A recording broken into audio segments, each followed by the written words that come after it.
रहीम, मैं हूं आपका दोस्त टीका खान सानी और आप मेरा YouTube चैनल देख रहे हैं।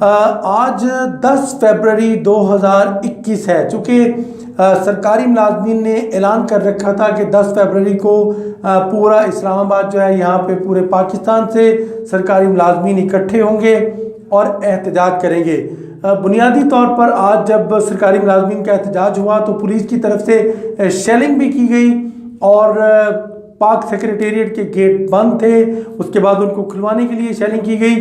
उसके बाद जो एहतजाज था, यकीनन उसमें एग्रेशन आई और अब ये मैदान जंग बना रहा सारा दिन। रेड जोन जो है इस्लामाबाद का। मैं आपको तमाम हकाइक बताना चाहता हूँ कि असल में सरकारी मुलाजमीन की डिमांड क्या थी, कल काबीना में फैसला क्या हुआ, उसके बाद रात गए क्या डेवलपमेंट हुई। मेरा 3 फेडरल मिनिस्टर्स के साथ और मुलाजमीन की तंजीम के साथ मुसलसल राब्ता था और आज भी। बुनियादी तौर पर कल काबीना के इजलास में जो 9 फरवरी को इजलास हुआ, जिसमें ग्रेड 1 से 16 के मुलाजमीन की जो तनख्वाहें हैं 40% उसमें अलाउंसेस का और मजमूई तौर पर तकरीबन एवरेज जो 40% उसका इजाफा करने की मंजूरी दे दी गई। फिर आखिर एहतजाज की नौबत फिर क्यों आई? मुलाजमीन का तो जो तमाम तंजीमें थी उनका मुतालबा था कि लो ग्रेड के मुलाजमीन, ख़ास तौर पे 16 ग्रेड जो उससे लो ग्रेड के होते हैं, ये नॉन गस्टेड एम्प्लॉइज़ होते हैं, इनकी तनख्वाहें पहले ही कम थी और इस पर इजाफा किया जाए। महंगाई और उसके बाद अखराजात बढ़ चुके हैं, ये उनका मुतालबा था जिसको मान लिया गया। लेकिन चूँकि जब कैबिनेट की तरफ से ये अप्रूवल आ गई, उसके बाद गवर्नमेंट ने अनाउंस करना था और एहतजाज ख़त्म होता, लेकिन सरकारी मुलाजमीन के ग्रेड 16 तक के मुलाजमीन के ऊपर अब ग्रेड 22 के मुलाजमीन तक का मामला था। तो ऊपर वाले जो 17, 18, 19, 20, 21, 22 ग्रेड के मुलाजमीन वो भी डट गए और उन्होंने मुतालबा किया कि नहीं, तमाम मुलाजमीन जो है उनकी तनख्वाहें बढ़ाई जाए। गवर्नमेंट ये विलिंग थी कि हम बजट में बाकी मुलाजमीन की तनख्वाहें बढ़ा देंगे। ना सिर्फ तनख्वाहें बढ़ाई जाएँ बल्कि मुतालबा मुलाजमीन का ये था कि इसमें 100% इजाफा किया जाए सैलरीज में। इसके साथ साथ जो पिछली अदवार की जो एडहाक रिलीफ दिया गया है बजट में, उसको बेसिक सैलरी में जम किया जाए। गवर्नमेंट उसके लिए भी तैयार थी कि चलें बजट में वो जम कर लेंगे। अपग्रेडेशन का मुतालबा भी था, पे स्केल का मुतालबा भी था। गवर्नमेंट तमाम मुतालबात मान रही थी, लेकिन अचानक फिर मुलाजमीन की तंजीमों ने जब गवर्नमेंट ने ऐलान किया कि हम 16 ग्रेड के मुलाजमीन की तनख्वाह बढ़ा रहे हैं, तो फिर एहतजाज का ऐलान कर दिया गया कि पाकिस्तान के हर शहर से लोग इकट्ठे हों और इस्लामाबाद में कॉल दे दी गई। रात गए तक वज़ीर दाखिला शेख रशीद भी राब्ते में रहे प्राइम मिनिस्टर के और कोशिश की गई कि वज़ीर ख़जाना जो कि मशीर ख़जाना भी है, उनको वफाकी वज़ीर का दर्जा दिया गया है, अब्दुल हफीज़ शेख, उनके साथ हुकूमती वज़रा की 3 रुकनी जो कमेटी प्राइम मिनिस्टर ने बनाई थी, शेख रशीद वफाकी वज़ीर दाखिला और दूसरी तरफ परवेज़ खट्टक जो कि मुज़ाकरात कर रहे थे, इनके साथ अली मोहम्मद खान जो पार्लिमानी स्टेट मिनिस्टर हैं, वो कमेटी में शामिल थे। इन्होंने बात की हफीज़ शेख से और हफीज़ शेख ने ये तो रजामंदी की कि जो ग्रेड 16 तक की मुलाजमीन है, अगर उनकी हम 40% तक एवरेज सैलरीज बढ़ाते हैं तो 21 से 36 अरब रुपए का ये बर्डन है। लेकिन अगर जो दूसरी, वहाँ तक तो राज़ी थे, लेकिन अगर दूसरी शर्त आती है कि 100% मुलाजमीन की तनख्वाहें और फिर 100% ही बढ़ाई, तमाम मुलाजमीन की तनख्वाहें 100% बढ़ाई जाए, तो ऐसी सूरत में फिर 100 अरब से ज़ायद की रकम बन जाती है। तो उन्होंने कुछ IMF की शराइत बताई कि जो साबिक अदवार में हुकूमतों ने जो तयशुदा पॉलिसी के तहत लोन लिए हुए हैं, उसमें इस शराइत पे हम सैलरीज नहीं बढ़ा सकते इतनी ज़्यादा, और कुछ ख़जाने का भी मामला है, कुछ हम ग्रूमिंग कर रहे हैं अब मईशत में, और सारा कुछ तो सरकारी मुलाजमीन को नहीं दे सकते, ये उसका कहना था। लेकिन वो डट गए। उन्होंने कहा कि हम सिर्फ जो एक रीज़नेबल प्राइस है उस तक तो बढ़ाएंगे, 16 ग्रेड तक, उसके बाद बजट में बढ़ा देंगे। तब तक 2-3 महीने हैं, हम और स्टेबल हो जाएंगे, 3-4 माह मिल जाएंगे हमें और बजट और स्टेबल। लेकिन नहीं माने। आज सुबह क्या हुआ, उसके बाद फिर वज़ीर दाखिला के राब्ते भी रहे प्राइम मिनिस्टर के साथ, उसके बाद तमाम वज़रा की कमेटी के साथ रात गए तक मुज़ाकरात होते रहे, इंतज़ामिया भी, सारे मामला। लेकिन जब नहीं माने और जब उन्होंने कहा कि हम सारे पहुँचेंगे, तो एक अंदाज़ा था इंटेलिजेंस रिपोर्ट थी कि 25,000 मुलाजमीन एहतजाज करेंगे, लेकिन एक अंदाजे के मुताबिक 5 से 6,000 मुलाजमीन बन सकते थे। और इंतज़ामिया ने जब मुज़ाकरात नहीं माने और उन्होंने बात नहीं मानी, तो मेरी इतलात के मुताबिक कि ऑपरेशन किया और तकरीबन जो इनके लीडर्स हैं उनको गिरफ्तार कर लिया, ताकि जो सरकारी मुलाजमीन हैं उनका एहतजाज के लिए SOPs होते हैं और उनको फॉलो करना भी ज़रूरी होता है। हुकूमत कह रही है कि जब हम मान गए हैं मुतालिबात, फिर एहतजाज की कॉल क्यों दी गई। गुज़श्ता रोज़ मौलाना फजलुर रहमान ने हैदराबाद जलसे से जो खिताब किया और उसमें उन्होंने कहा कि हम सरकारी मुलाजमीन के एहतजाज की हमायत का ऐलान करते हैं। उसके बाद ये खदशा था कि शायद ये सियासी जमातें इसको यूज़ करेंगी और सियासी मकासद की तरफ ये एहतजाज चला जाएगा। हुकूमत ने इसको रोकने के लिए तकरीबन 100 के करीब सरकारी मुलाजमीन के जो नुमाइंदे हैं उनको या तो नज़रबंद किया या अरेस्ट किया, अभी भी कुछ थानों में है।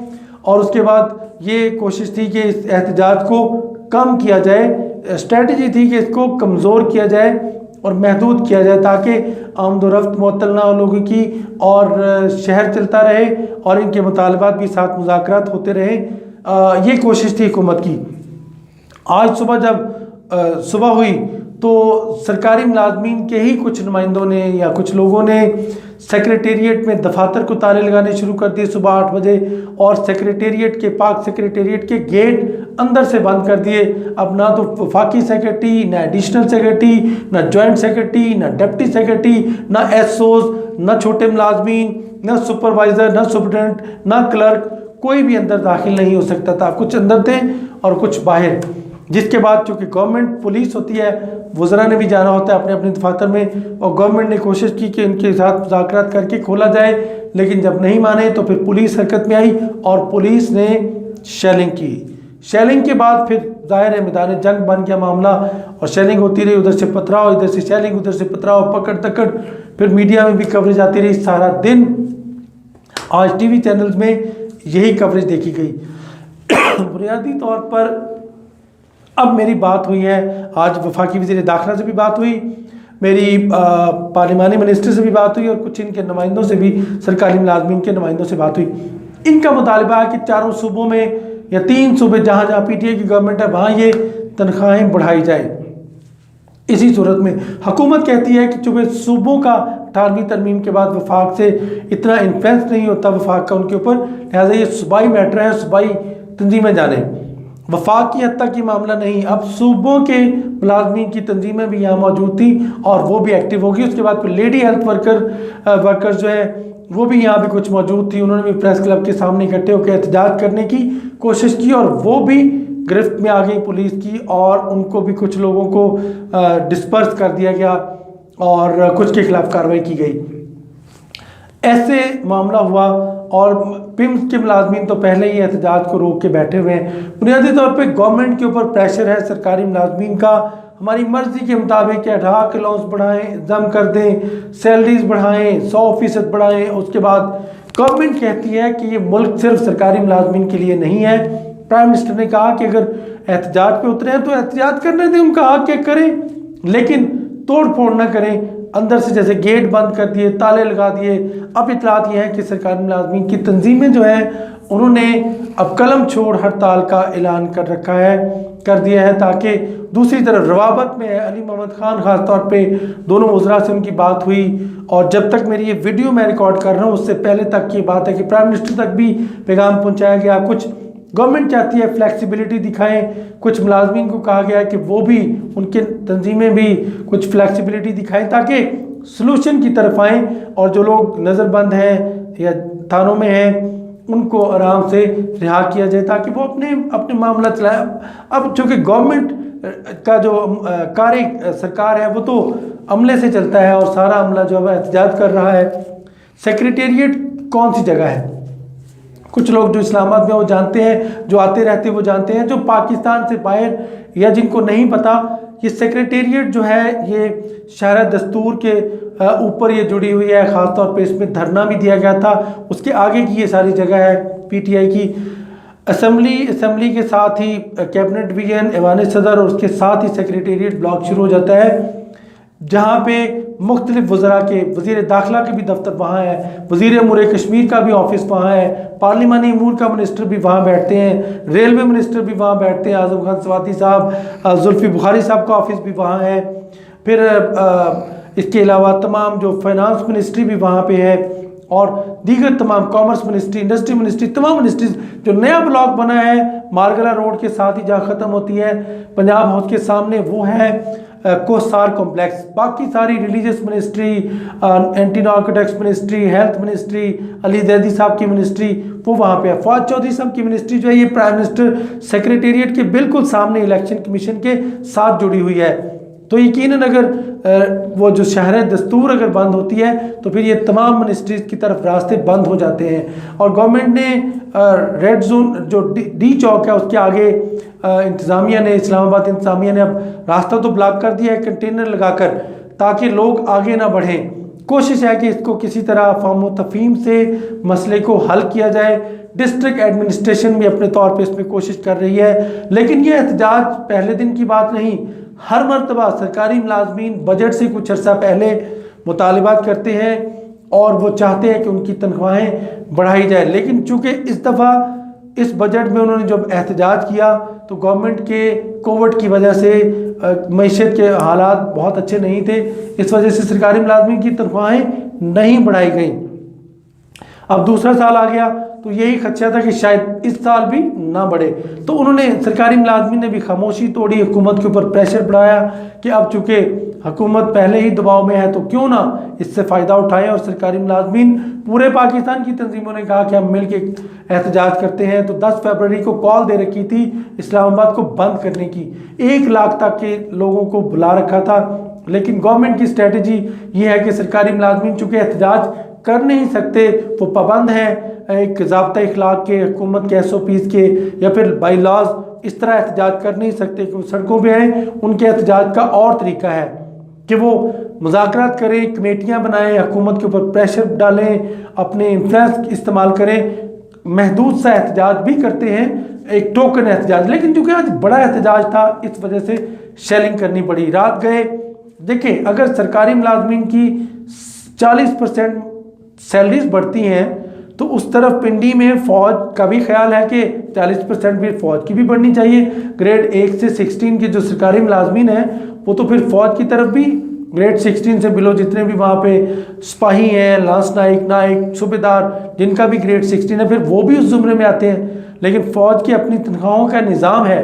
तो अब ये भी मामला बीच में आ रहा था कि बहुत ज़्यादा गवर्नमेंट के ऊपर बहुत ज़्यादा माली बर्डन बन रहा था, तो गवर्नमेंट ने बीच का रास्ता निकाला कि सिर्फ फेडरल गवर्नमेंट, बाकी जो सूबे हैं वो जाने, फौज अपनी तनख्वाह बढ़ाए, सूबाई हुकूमतें अपनी बढ़ाएं। लेकिन यहाँ सूबे भी आ गए और सूबाई हुकूमतें भी आ गई, जिसके बाद मामला कंट्रोल से बाहर हुए।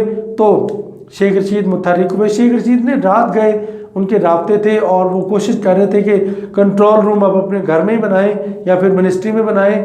लेकिन चूंकि मिनिस्ट्री बंद कर दी गई थी और कंट्रोल रूम R ब्लॉक में मिनिस्ट्री में वो गेट ही बंद था, तो फिर उन्होंने अपने घर से ही कंट्रोल की सारी सिचुएशन। आज मिनिस्टर्स ने भी यही खदशा जाहिर किया है कि बड़ों के यानी सेक्रेटरीज के ऊपर उन्होंने डाली है कि वो जब बीच में आए हैं अपने फ़ायदे के लिए, उन्होंने 24 से 25% की बात की है, लेकिन मुलाजमीन कहते हैं कि नहीं 100% बढ़ाई जाए। तो गवर्नमेंट थोड़ी सी माली हालात ऐसे नहीं है, गवर्नमेंट कोशिश कर रही है। इमरान खान ने तो कहा था कि एहतजाज करते हैं तो करें, हमने जो ऑफ़र की, हम जो कर सकते थे वो हम अपनी वसात से बढ़कर दे रहे हैं। अब कलम छोड़ हड़ताल का ऐलान है और रात गए कोशिशें हो रही हैं, अल्लाह करे हालात बेहतर हो जाए, अफ़वाम तफ़हीम से मामला बेहतर हो तो एक जॉइंट प्रेस कॉन्फ्रेंस होगी और तमाम मुलाजमीन जो अरेस्ट किए हुए हैं वो छोड़ दिए जाएंगे और उसके बाद फिर कुछ आइंदा सैलरी में, लेकिन मुदब्बराना अंदाज में इसको सोल्यूशन की तरफ जा रहे हैं। कोशिश की जा रही है कि मामला अफ़वाम तफ़हीम से हल हो। कल आपको बताएंगे कि सेनेट के लिए कितने नाम फाइनल हुए, सेनेट की अगली स्ट्रेटजी क्या है, जो कि 2 दिन बाद फिर बोर्ड होने जा रहा है। टीका खान सानी को यानी पार्लिमानी बोर्ड जो कि सेनेट के लिए बनाया गया था, टीका खान सानी को इजाज़त दीजिएगा। आपको इसी तरह हम अपडेट करते रहेंगे। अल्लाह निगहबान।